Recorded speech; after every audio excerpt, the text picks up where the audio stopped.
Good morning, students.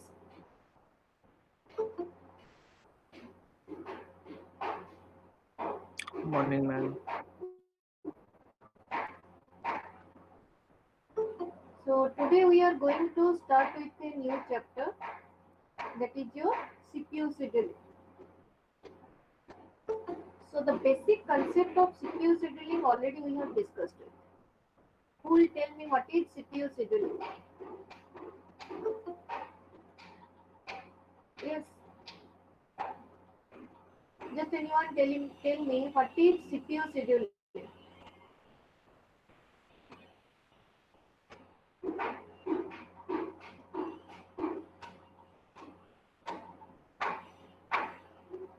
Aditya Kumar, are you there?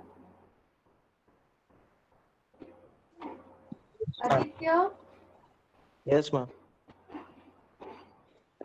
can you tell me what is CPU scheduling? Tell.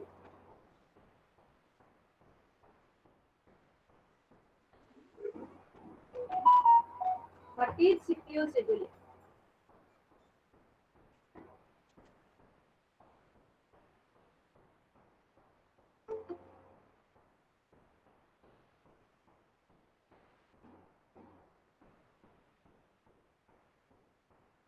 What happened?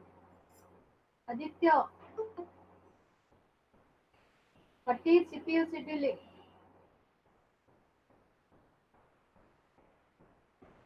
In the process chapter, we have discussed that concept. Amrit Kaur, Amrit Kaur, are you there? Yes. Yes, ma'am. What is CPU scheduling?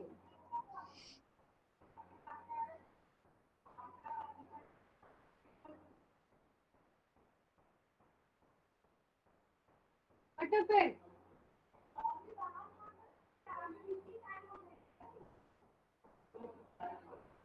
Asutosh Mishra, Yes, ma'am. what is CPU ma'am scheduling? जब दूसरा process hold रहता है SIP तो SIP SIP मैं बोलूं? Asutosh, you answer. हाँ. Ma'am, CPU scheduling is a process which allows one process to use the CPU while the execution of another process is in hold. Okay. So from where it is selecting a process to allocate to the CPU?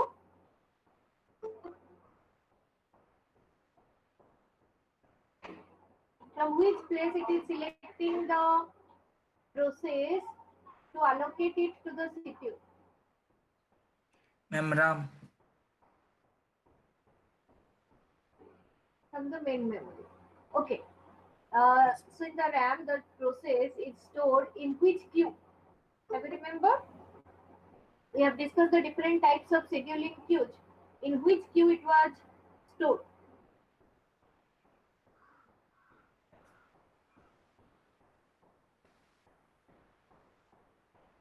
Oh, ma'am, I've forgotten that. It was the ready queue. Okay. So CPU scheduling. It is the basis of any multi-programmed operating system. For the uniprocessor system, there will never be more than one running processes. If there are more processes, then obviously the rest of the processes will have to wait until the CPU is free and is rescheduled. So a process is executed until it must wait typically for the completion of some input output request. The basis of your the objective of CPU scheduling is to maximize the CPU utilization. Okay. Your process normally consists of the cycle of your CPU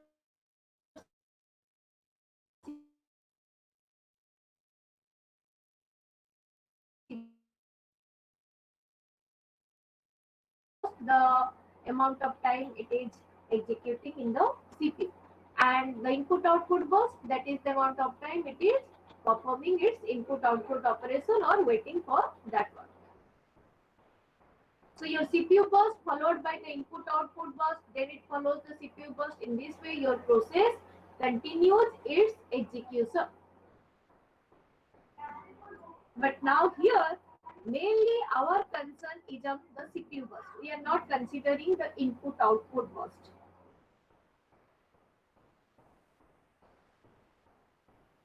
So the CPU scheduling, the task is performed by the CPU scheduler, or that was known as your short-term scheduler. So already we have discussed the concept of three types of scheduler: short-term, long-term and the medium-term scheduler. Your long-term scheduler select the process from the job queue and store it in the main memory, that is in the ready queue.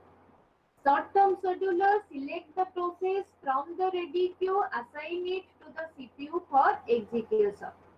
And your medium-term scheduler, if no processes in the main memory is in the ready state, then the medium-term scheduler is invoked to decrease the degree of multi-programming. Actually, it swaps out some partially executed process and swaps in previously suspended process or new process, so that there should be some process in the ready queue for execution. Your ready queue includes those processes which are ready for execution waiting for the CPU. So here in this chapter, our main concern is what are the different types of CPU scheduling algorithms are there, how the CPU scheduling performs. So as I have told you, it is the short-term scheduler or the CPU scheduler which selects from a number of processes that is in the ready queue, which is maintained in your main memory or in the RAM, and allocates the CPU to one of them.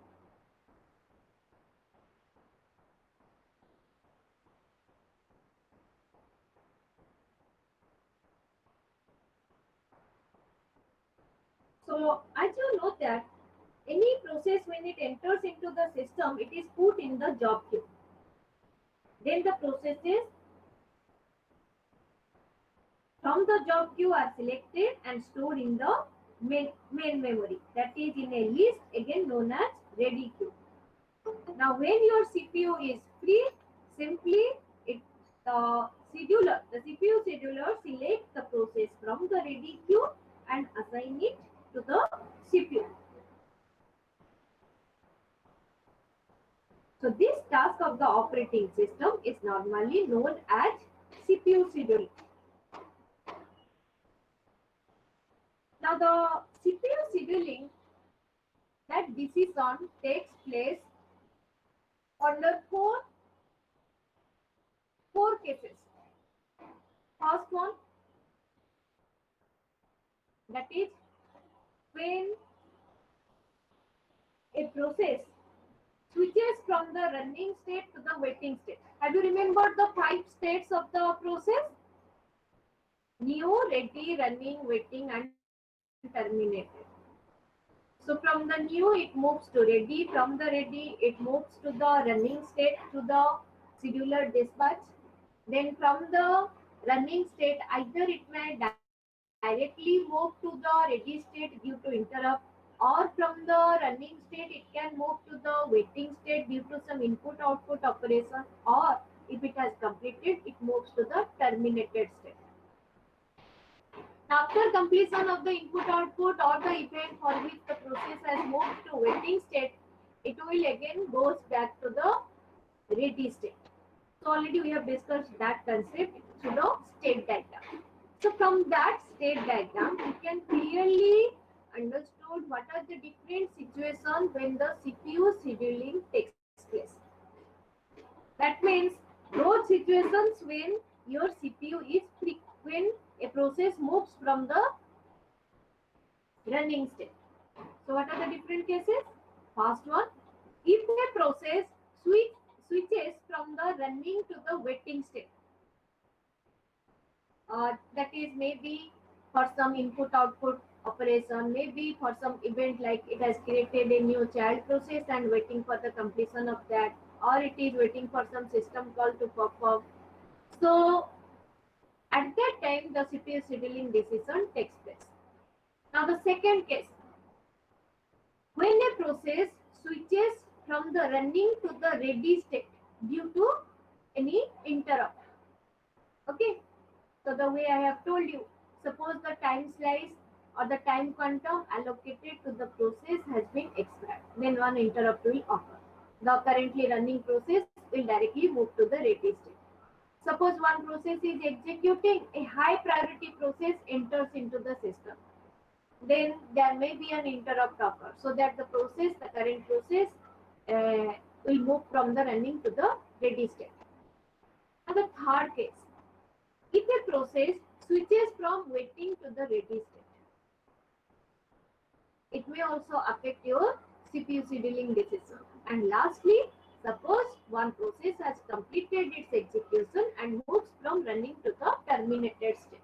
So remember, this is very important. There are 4 situations when the CPU scheduling decision takes place. From the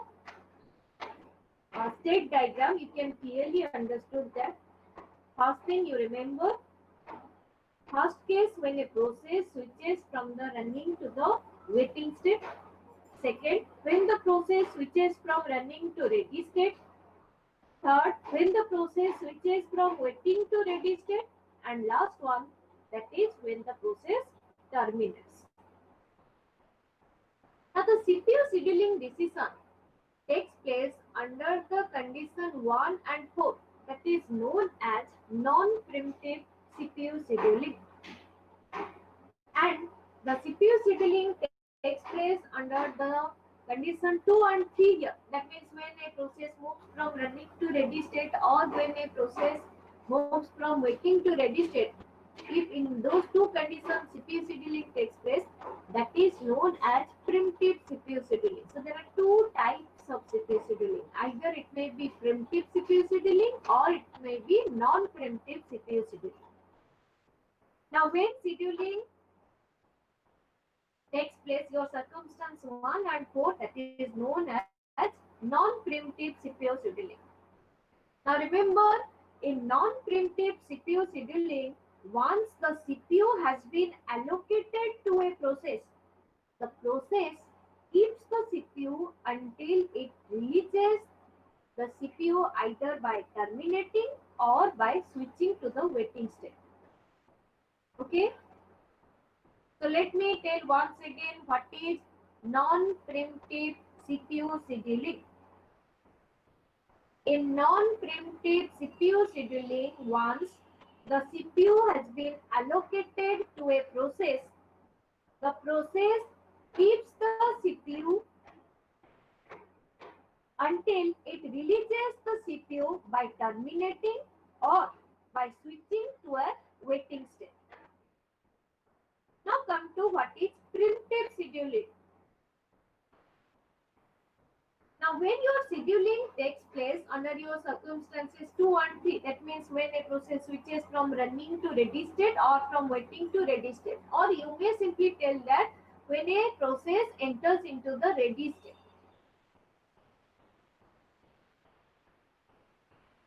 So that may be the case of your preemptive scheduling.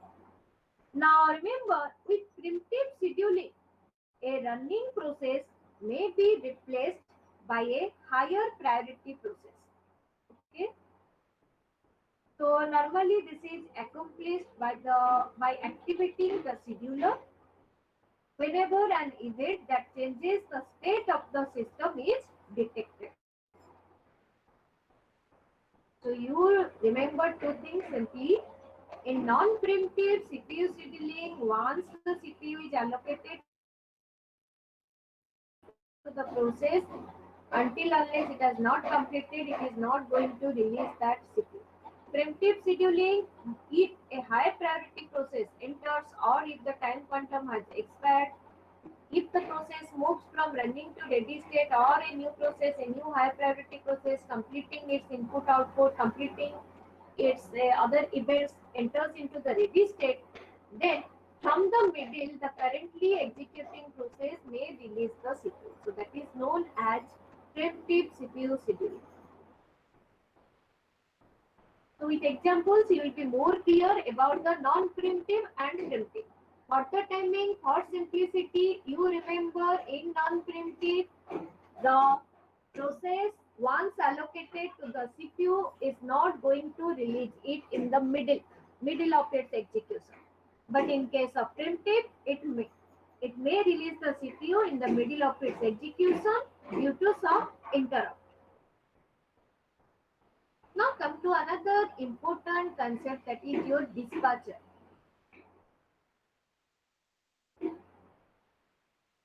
Now what is the dispatcher?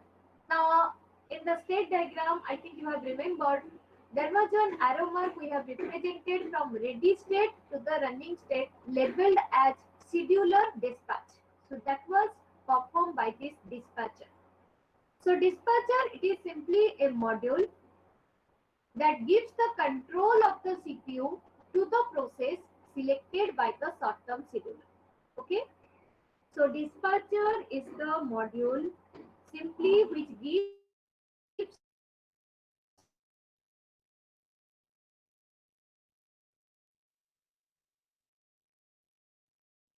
the control of the dispatcher mainly involves switching the context, switching to the user mode, jumping to the proper location in the user program to restart that program.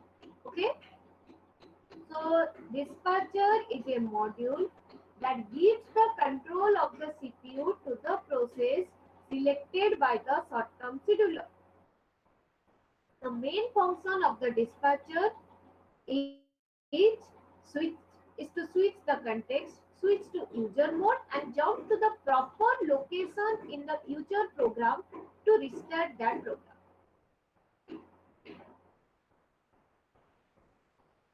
Now remember, the dispatcher should be as fast as possible given that it is invoked during every process switch.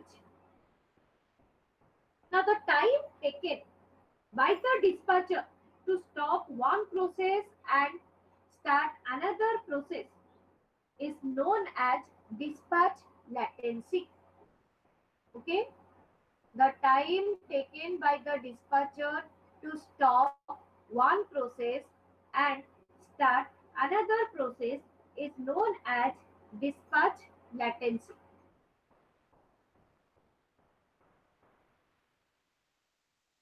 Now, mainly in this chapter, we are going to discuss a number of different types of CPU scheduling algorithms. Now, it may be related to your single processor system, it may be related to your multiprocessor system. So, for first, we are going to discuss with the different types of CPU scheduling algorithm related to uniprocessor system. Now, when there are a number of algorithms we are going to discuss, there should be some means by which we can compare the performance of those CPU scheduling algorithms. So, those are known as your scheduling criteria.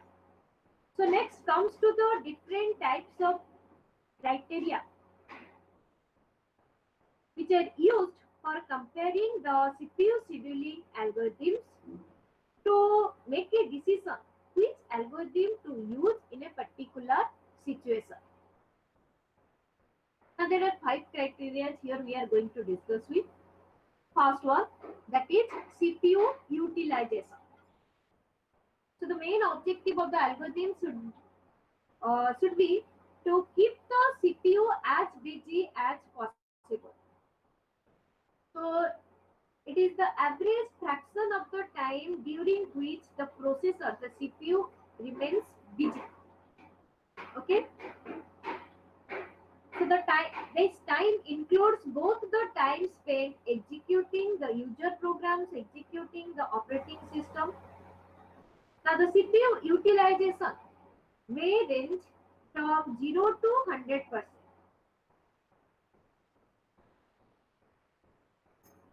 Now, who will tell me? For a good CPU scheduling algorithm, the CPU utilization should be maximized or minimized. For a good CPU scheduling algorithm, the CPU utilization should be more or less. Yes.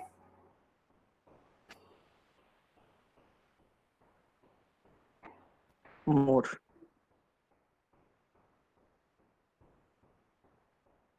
It should be more. So remember, the CPU utilization for a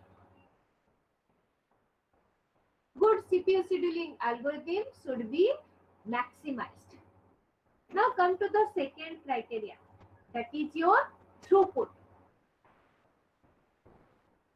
Now throughput represents the number of processes that are completed per unit time. Okay? Number of processes that complete that execution per unit time is known as throughput. So again, for a good CPU scheduling algorithm, the throughput should be maximized. Now come to the third criteria, that is your turnaround time. Now turnaround time specifies the amount of time required to execute a particular process, or you may tell that it is the interval from the time of submission of a process to the time of completion.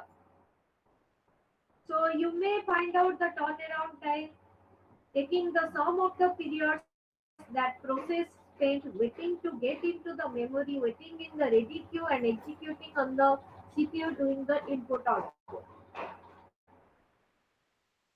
So in simple way, the turnaround time can be calculated simply subtracting the arrival time from the finish time. Arrival time when the process enters into the ready queue, your finish time when it has completed its execution. Simply by subtracting the arrival time from the finish time, we can calculate the turnaround time. Now come to the next criteria, which is known as your waiting time. So waiting time, the amount of time a process has been waiting in the ready queue. Now the CPU scheduling algorithm does not affect the amount of time during which a process executes and does its input output.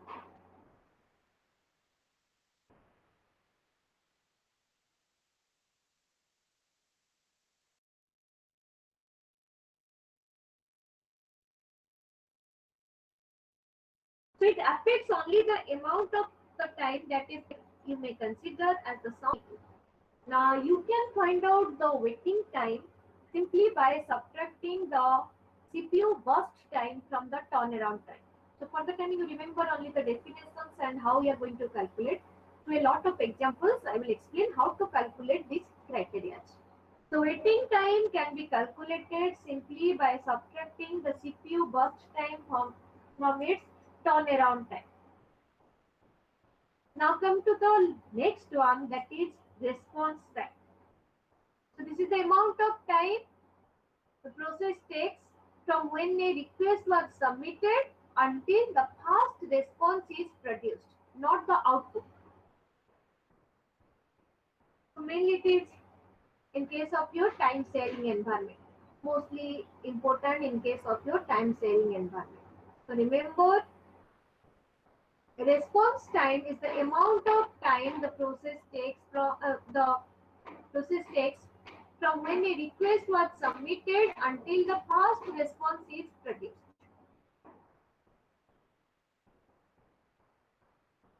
So it is the amount of time it takes to start responding, not the time it takes to output that response. Remember this thing.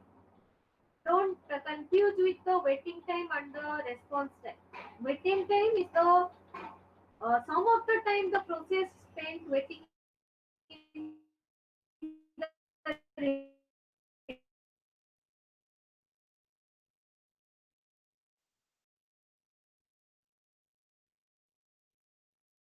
ready queue. But here, how much time it waits? Response time, subtracting the arrival time from the first response time of a process.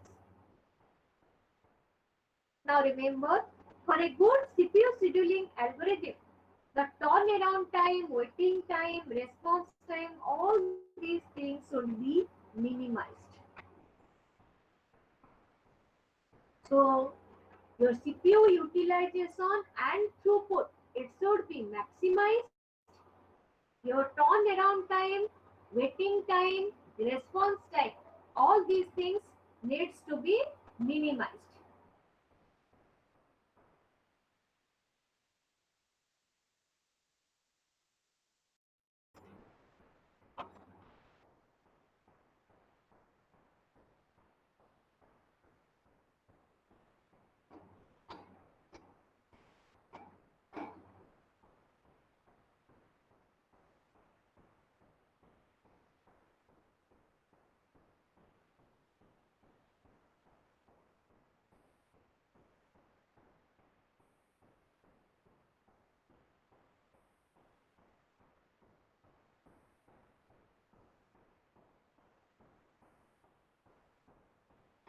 Now we are going to discuss with the different types of CPU scheduling algorithm.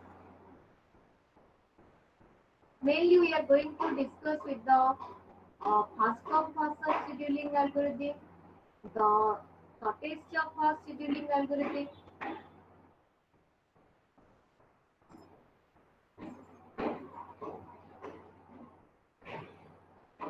priority scheduling, round robin scheduling.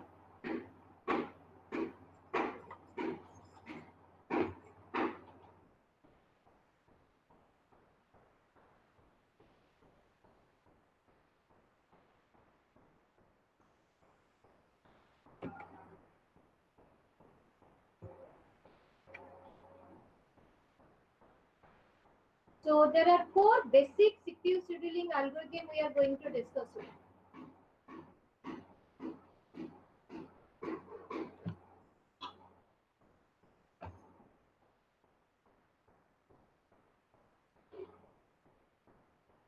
One is your fast come fast serve scheduling, Then next is your shortest job fast scheduling, then next priority scheduling, and lastly the round robin scheduling.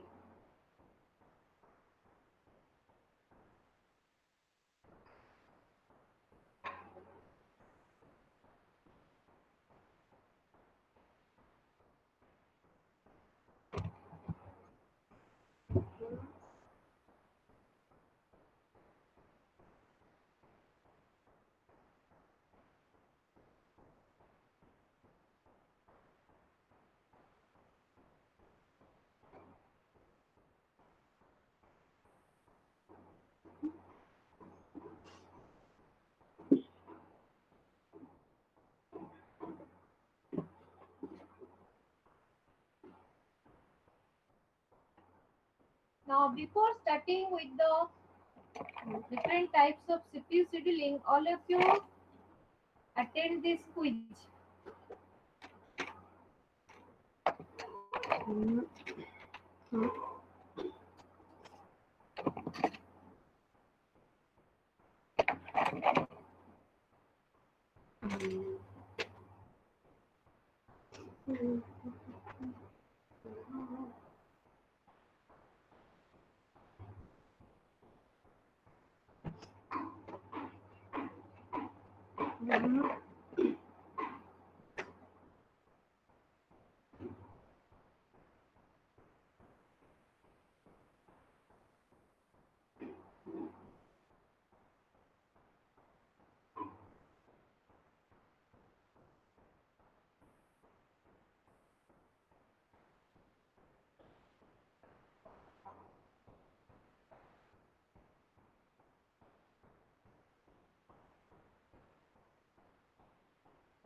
I think all of you have completed the quiz. So now let's start with the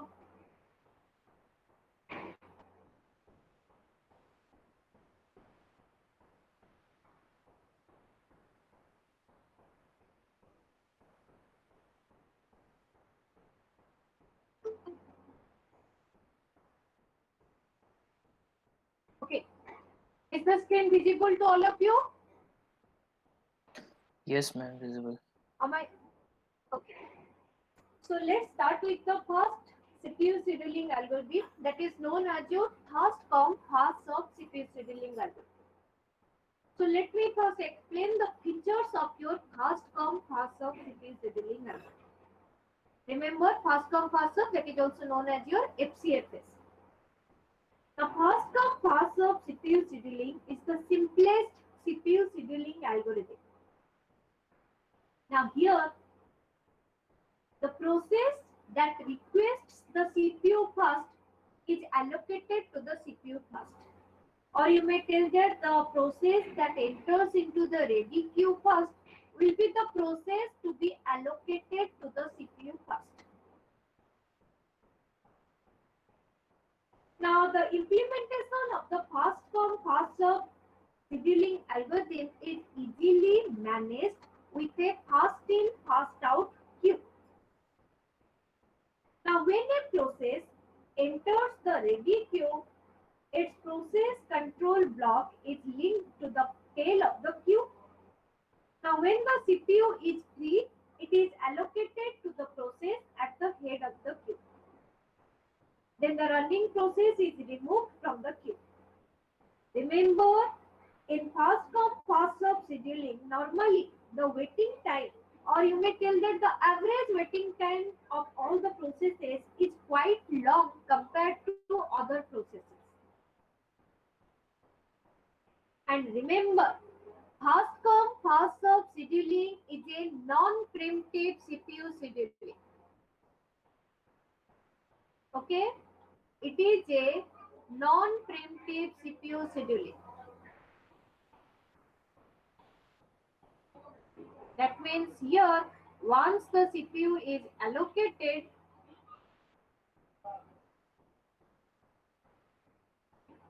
the process can release the CPU only after its completion. Now for simplicity, remember in all of these CPU scheduling algorithm, we are only considering the CPU burst time or simply the burst time. That means how much time the process needed to performing its computation using CPU. We are not including the input output operations or the corresponding input output burst time. So now let's discuss with a simple example. Let there are three processes P1, P2, P3. So all of you simultaneously solve this problem. It will be easy for you. Otherwise, you are not going to understand anything related to this chapter.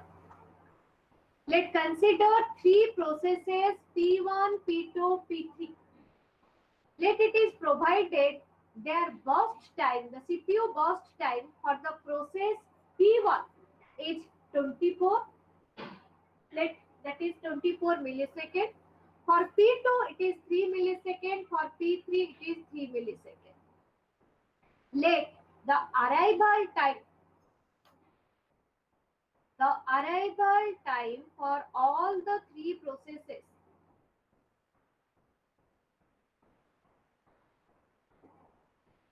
is 0. That means at a time all the three processes enters into the main memory. Now in which sequence they have entered? Let they have entered in the sequence of P1, P2 and P3. That means in the ready queue, first process stores is P1, then P2, then P3. So this much is given to you. The arrival time for all the three processes are 0.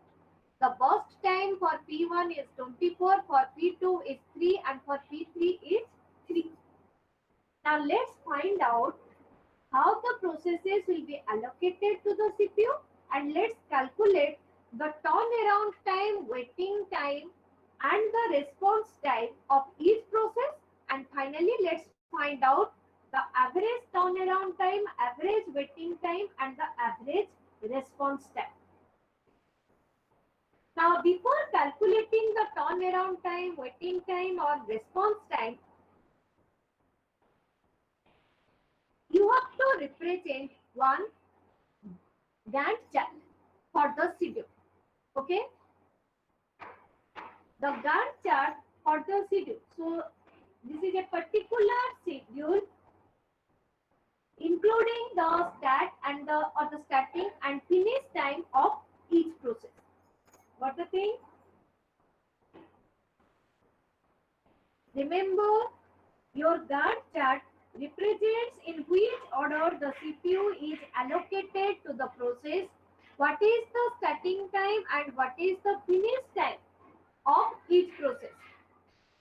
So here, as P1, P2, P3 are arriving in the order same P1, P2, P3. So CPU will be allocated first to the process P1. So draw the Gantt chart. The starting point is 0. All the processes arriving at the time 0. So the starting point is 0. P1 is allocated to the CPU. Now, as it is a non-preemptive CPU scheduling, so P1 will, after completion, it will release the CPU. So P1 will complete at time 24. Okay.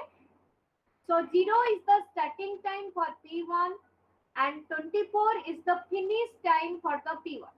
Got the thing? After completion of the P1, the next process that has entered into the CPU first is the process P2. So now CPU will be allocated to P2. So P2 will start its execution at 24. As the CPU burst time for P2 is 3. So 24 plus 3, it will continue up to 27. Got the thing? After P2 has completed, the next process to be allocated to the CPU is P3. Again, as for P3, the burst time is 3. So from 27, it will continue up to 30 milliseconds. Anyone having any doubt on the Gantt chart? Anyone having any doubt in the Gantt chart? Because if you will draw the Gantt chart wrongly, then all other things that you will calculate, that will be wrong. Any doubt on the Gantt chart? Complete? Yes, am I audible? Yes, ma'am. Any doubt on the Gantt chart? All of you have No, drawn ma'am. it? Quickly draw it. Quickly draw it. Because a lot of problems we are going to discuss. So these are very simple things I am starting with.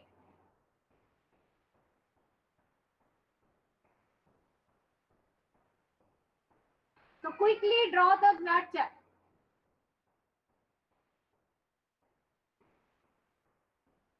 Now I am going, and now we are going to find out the turnaround time.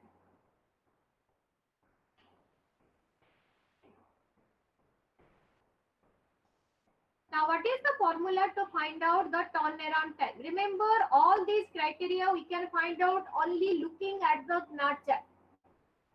The simple formula to find out the turnaround time is the finish time that I am representing here as FT. Finish time minus arrival time. Got the thing? We can find out the turnaround time for each process in looking at the Gantt chart, that is subtracting the arrival time from the finish time. Now, who will tell me what is the turnaround time for P1? What is the finish time for P1? Yes. Looking at the Gantt chart, tell me at which time the P1 is completing its task. That is the 24, finish time. 24. 24. At which time it has arrived into the system? Arrival time, look at the arrival time. 0. So the turnaround time for P1 is 24 minus 0. that is 24. Any doubt? Similarly, tell me, what will be the turnaround time for P2? At which time P2 has completed its execution? 27. Yes. What is the finish time for P2? 27, 27. What is the arrival time for P2? 24, Yes. 24. 24 is the starting time, not the arrival time. What is the arrival time of P2? At which time 0. P2 has arrived? 0. 0. Okay? What I have told you, turnaround time includes those time, how much time the process has waited in the ready queue, how much time it spends doing its computation, all. When P1 is executing by the CPU, P2 is waiting in the ready queue. How much time P2 has waited in the ready queue? 24 milliseconds. After 24, it has started its execution. So for P2, 24 is the starting time, but the arrival time is 0. So for process P2, now the turnaround time is also 27. Now tell me, for P3, what is the finish time? 30. 30. And what is the arrival time? What is the arrival time?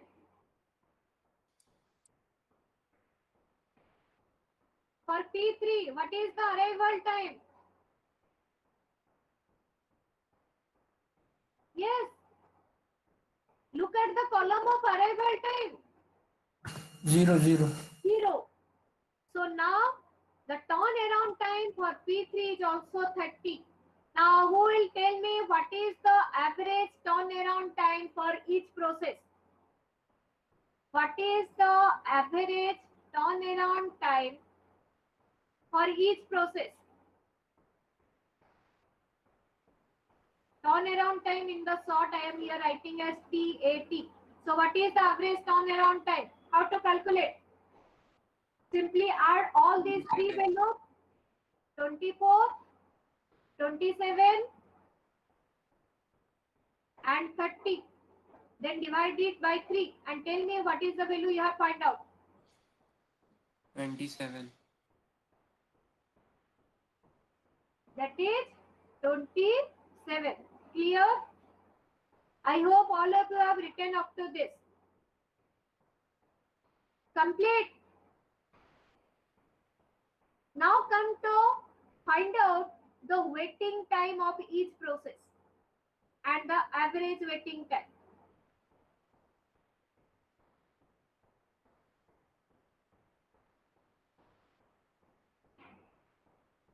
So now let's find out the waiting time. So what I have told you, the simple formula to calculate the waiting time is the turnaround time minus the CPU burst. CPU burst time. The burst time is given, so that was I am writing as CPU burst time. So here this one is same as your CBT, the CPU burst time. Okay. So the turnaround time already we have calculated. Now we can easily calculate the waiting time for each process. So who will tell me what will be the waiting time for process P1? Yes. What is the turnaround time for P1? Yes. What is the turnaround time for P1? 24, 24. What is the burst time given for P1? What is the CPU burst 24. time? 24.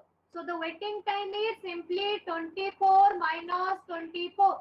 That is 0. Any doubt? Yes or no? At least tell. Any doubt? No, ma'am. no ma'am, No, ma'am. No, ma'am. Now tell me for P2. What is the turnaround time? 27. 27. What is the burst time? 3. 3. So 27 minus 3. Value is 24. 4. So what is waiting time? I have told you. How much time the process has waited in the ready queue. So just in the NAT chat you can check that. P2 started its execution at 24. So from 0 to 24 it was remain in that ready queue waiting for the CPU to be allocated. So the waiting time here find out is 24. Now coming to P3. For P3, what is the turnaround time? Yes. For P3, what is the turnaround time? 30 minus 3. 30, 27. and your arrival time is your burst CPU burst time is 3. So 30 minus 3, that is 27. Now tell me what is the average waiting time? 0 plus 24 plus 27 divided by 3. Tell me what is the 17. 51 by 3. okay. Now make another column side by the waiting time to calculate the response time. To calculate the response time.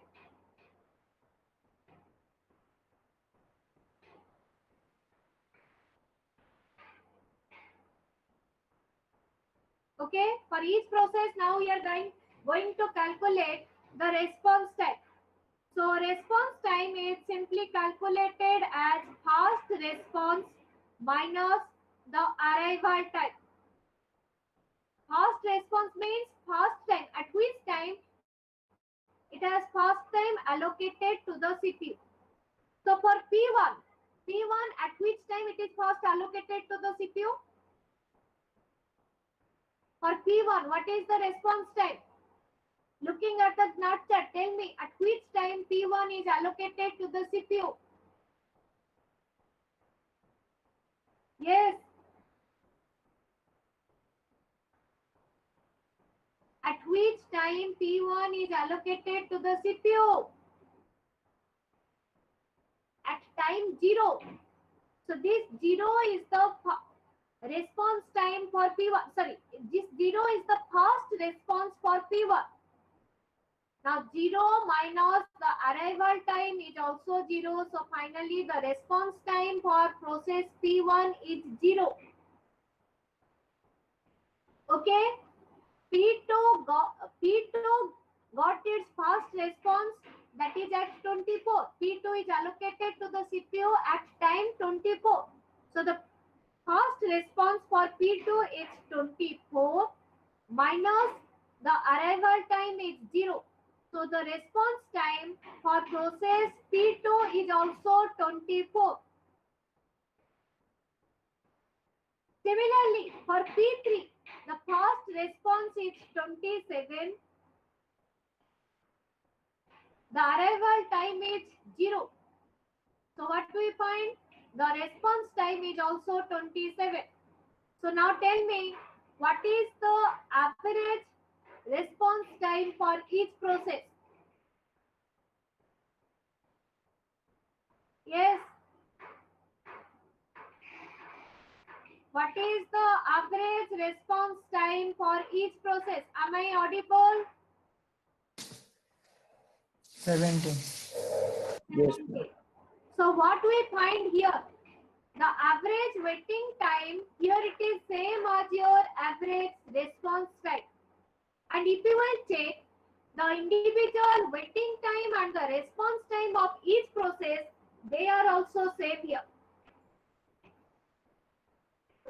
So remember one thing.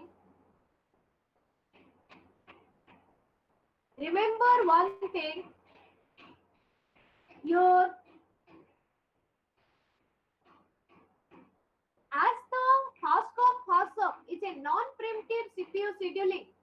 So the waiting time and response time for each process is same. You may make a note. for non whatever may be the CPU scheduling algorithm. If that is a non-preemptive work, make it as a note. For a non-preemptive CPU scheduling algorithm, the response time and the waiting time for the processes are set. Got the thing? So Ma'am, next class we are going to discuss some more examples related to, yes, ma'am, repeat that line. for non-preemptive CPU scheduling, the response time and the waiting time are set. For non-preemptive CPU scheduling algorithm, the waiting time and the response time are set. Okay. So next class we are going to discuss with few more problems related to fast come fast serve scheduling. So you remember the main points. What is the concept of fast come fast serve scheduling? Before calculating the different criteria, you have to first of all draw the Gantt chart. After correctly drawing the Gantt chart, then you can calculate the other things.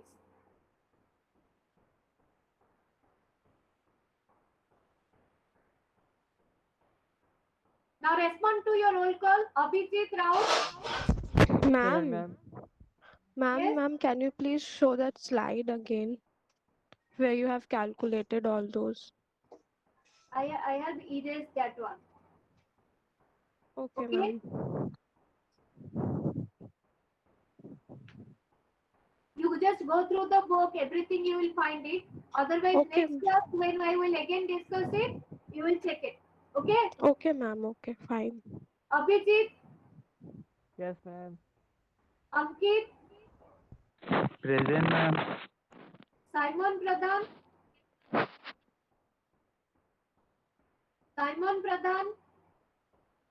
Partha Present, ma'am. Tanya Jha, Present, ma'am. Asutosh Mishra, Yes, ma'am. Nikhil Kumar, Present, ma'am. Rahul Senapati, Yes, ma'am. Ayushman Ray, Present, ma'am. Chandrakant Gupta, Present, ma'am. Atish Raj, Yes, ma'am. Jyotish Naik, Present, ma'am. Pratyush Patel, Present, ma'am. Anup Kumar Mukherjee, Anup Kumar, Hariom Kumar, Sandeep Mishra, Present, ma'am. Trivikram Patnaik, Present, ma'am. Smriti Ranjan Biswal, Yes, ma'am. Rajiv Dubey, Present, ma'am. Sikriti Modak, Present, ma'am. Sambit Kumar Sahu, Present, ma'am. Krishna Murari Sharma, Present, ma'am. Rehan Ahmad Khan, Present. Divya Prakash, Kakan Chatterjee, Present, ma'am. Asutosh Sinha,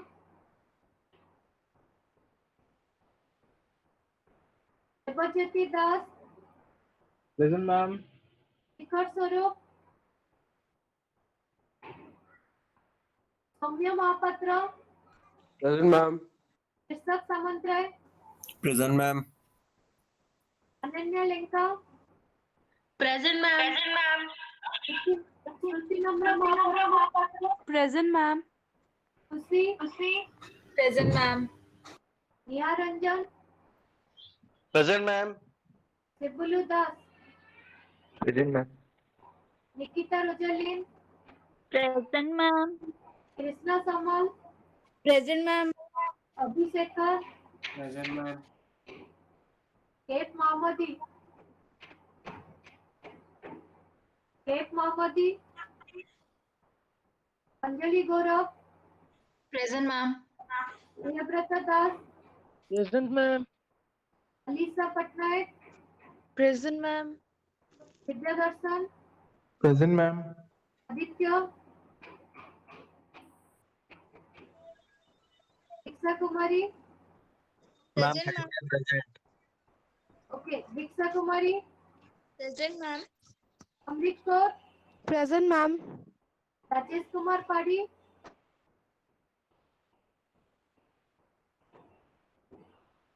हाँ, yes. Satyanarayan Singh. Present, ma'am. Prajwal Kumar. Yes, ma'am. Rupam Kumar Meher. Present, ma'am. Now you can lead the class.